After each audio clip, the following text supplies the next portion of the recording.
Hello बच्चों, let's read the question. The question says, these questions consist of two statements each printed as statement 1 and statement 2. While answering these questions, you are required to choose any one of the following four responses.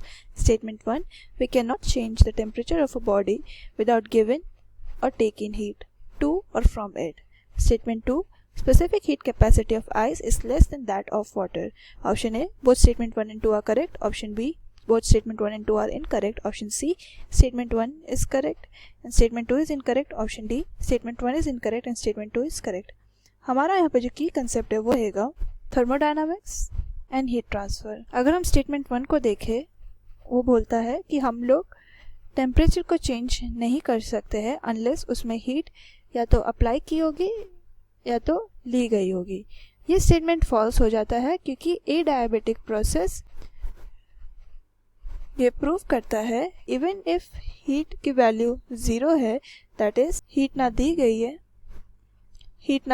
है, नहीं ली गई है, तब भी हमारा temperature change होता है.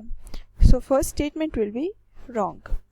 Second है specific heat capacity of ice is less than that of water.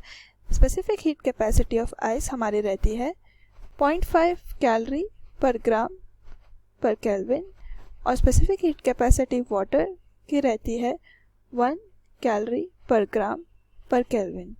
अगर इसमें देखने जाए तो स्पेसिफिक हीट ऑफ वाटर है वो स्पेसिफिक हीट ऑफ आइस से बड़ा है. सो इधर बोला है specific heat capacity of ice is less than that of water. ये ट्रू हो जाएगा.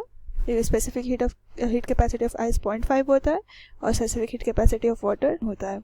सो हमारा स्टेटमेंट 1 फॉल्स है एंड स्टेटमेंट 2 ट्रू है. So the correct option would be option D. Statement 1 is incorrect and statement 2 is correct. Hope you understood well. Best of luck.